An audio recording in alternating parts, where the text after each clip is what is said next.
Hey, what is up, everybody? I'm here to give you guys my WWE 205 live review for June 20th, 2017.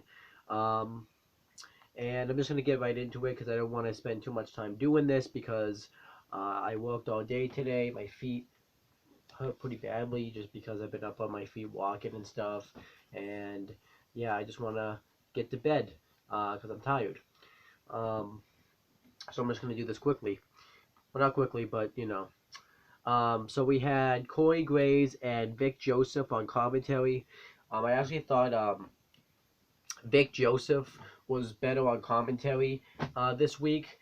I don't think he's like great. He's still really great on commentary. I still think they put him on commentary way too soon without him having any exposure on commentary.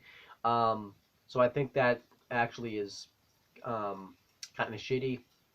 Because I think if he had gotten more exposure, but I seem like he is at least making an effort. He's at least trying to learn how to be a commentator, and if he actually has this much passion about trying and stuff, maybe he'll get better on commentary. But the show starts off with Akira Tozawa and Swann backstage. They're talking like in Japanese together, and Titus ONeil comes up to him, and Titus ONeil sends Swann away, and he's like, you could be a part of the Titus brand too. You just need to get a haircut, do something about that hair. And Titus ONeil says that Akira Tozawa is close to signing with the Titus brand.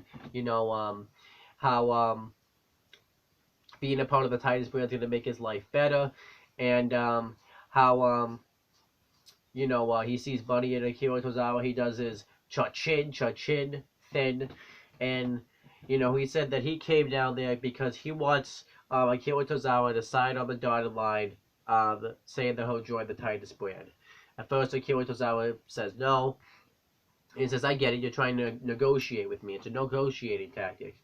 He pretty much says that he'll give him a 5% for every merchandise. He'll give him 5% of the money of every merchandise that they sell. And then Akira Tozawa doesn't say anything. So Titus ONeil says, well, you know what? Give me up until Monday Night Raw this week, and we'll come back, and I'll come up with a better offer. And then that was it. Like I said, I really am not that big of a fan of this whole thing they're doing with Akira Tozawa and Titus ONeil. The Titus brand is really weird. Some weeks I think it's passable television. Some weeks it's terrible television. I feel like it's been decent television. What's really weird, and I'll talk about this when I do my What's Better Raw or SmackDown episode, is this week on Raw he was acting like a face. So I don't know what they're trying to do with Titus ONeil, if they're turning him face, if he's still a heel, because he acted like a face on Raw last night, so it was just really weird. But then we had the first actual match on the show. It was Jack Gallagher versus Tony Nese. Overall, I thought this was a pretty good opening matchup right here. Jack Gallagher does this spot where he hangs upside down on the top turnbuckle and, stops Tony Nese from charging at him every time he goes to do so. And then he does another spot where he, gets into, an armadillo, and Tony Nese is trying to figure out what's going on, and Jack Gallagher grabs his knee and starts and hits an arm drag. Tony Nese dominates the matchup for a little bit. He actually does a spot where he stands like this and just kicks Jack Gallagher while he's in the tree of woe position. Also you had Austin Aries watching this matchup from backstage. And Tony Nese then tries to go for a springboard moonsault, but Jack Gallagher moves out of the way, and he goes for his running drop kick. But Tony Nese is faking an injury, and Jack Gallagher tries to stop him. And this allows Tony Nese to take advantage. He was supposed to have rolled up Gallagher, and his back of the head was supposed to bounce off the turnbuckle, but I think Gallagher wasn't close enough, so it didn't end up happening. And then Tony Nese hits the running knee foot strike in the corner for the win, and Tony Nese wins. I think this makes sense because I I think Tony Nese is going into a feud with Austin Aries, and Austin Aries you just had as the #1 contender to the Cruiserweight Championship, and you need to make Tony Nese look strong for that feud because he hasn't really been featured in a few weeks, so I think it made sense to have Tony Nese win this match.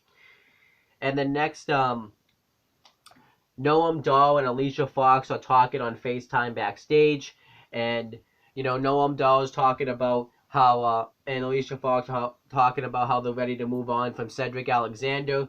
Cedric Alexander comes up and says that I've been telling you week after week that I'm done with this drama. I don't want to deal with it anymore. And Alicia Fox says that you're not done until we say that you're done. And then Noam Dar says that he should just quit 205 Live. Cedric Alexander refuses. Noam Dar threatens to make his life in 205 Live a living hell. And he says, I hope you enjoy fishing. And he's like, fishing? He's like, yeah, fishing for your bag in the river. And then Cedric Alexander's like, you mean this bag? And he's like, what are you, 5? And Noam Dar realizes he messed up.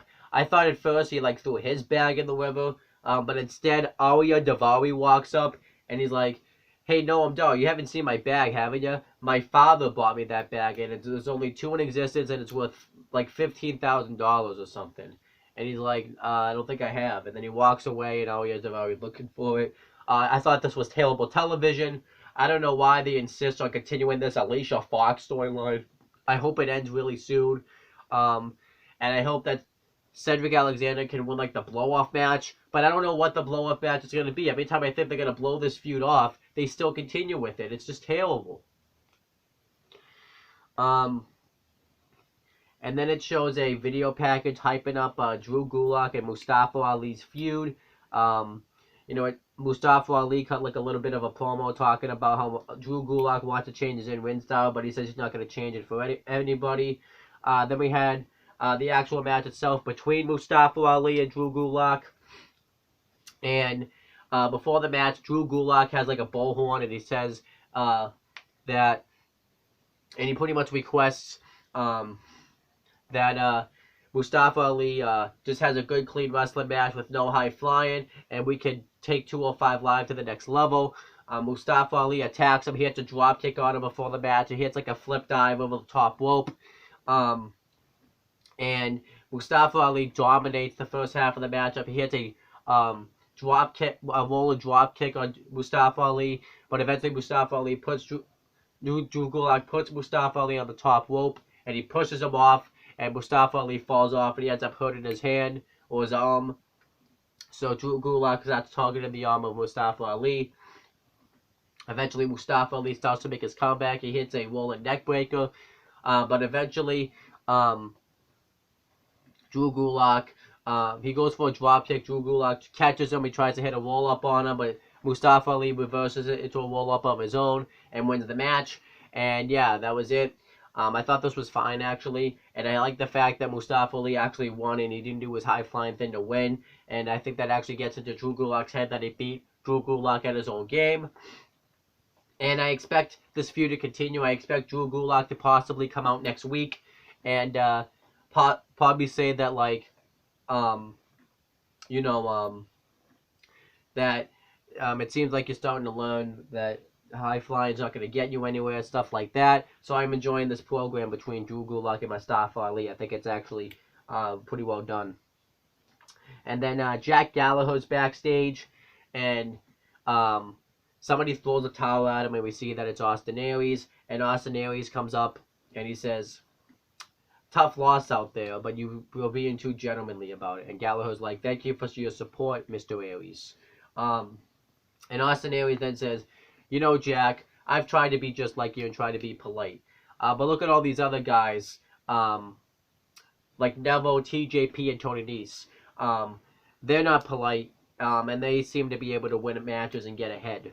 And Jack Gallagher says, well, you're not suggesting that we be rude and cruel, are we? And he's like, what I'm suggesting is maybe we should, pretty much he suggests that they should form an alliance. But he doesn't call it that, he calls it something else, and they do some jokes with it.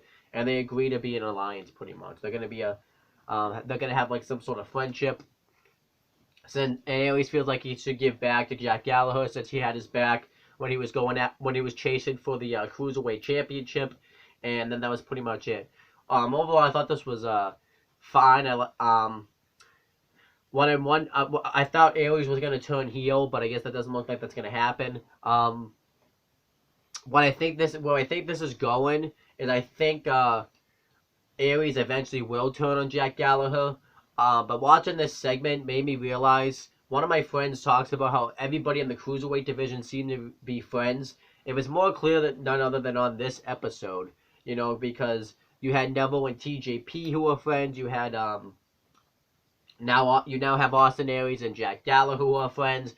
Swann and Cedric Alexander are friends. Neville and Jack Gallagher were friends. No, sorry, Neville and TJP. TJP and Swann were friends. It's really clear that everybody in the Cruiserweight division are friends.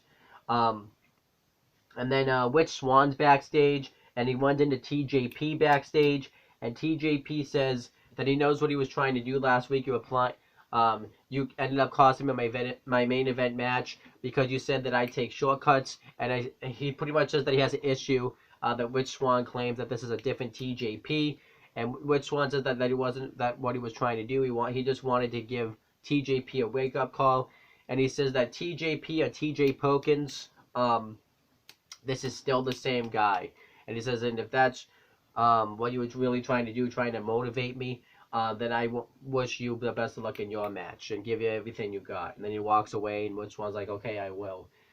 So I think a TJP and a Swann feud could be decent. I like the fact that they are putting up the fact that he used to be TJ Perkins. I think that's actually pretty cool, but whatever. Then we had the main event. It was Neville versus Swann, and Akira Tozawa comes out to watch the match, and he watches it like Titus ONeil set up a little area where you could watch it like it's supposed to be really fancy. And then we had the match itself. I thought the match was good. They've had better matches, though, but this match I thought was a good match. Swann destroys him in the beginning. He hits a Hurricanrana driving him to the outside. He hits a kick to Neville, driving him on the outside. Eventually, Neville takes control when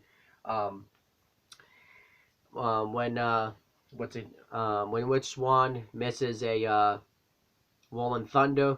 And then Neville throws him into the barricade a couple of times, drops him into the announcer's table, and Neville's just really methodically picking him apart. Eventually, Swann hits a kick to the head. He starts hitting his comeback. He starts hitting like a inverted Michinoku driver, but he kicks out. Then eventually he goes for the Phoenix Splash. Neville moves out of the way and gets to the Winds of Saturn in on Swann.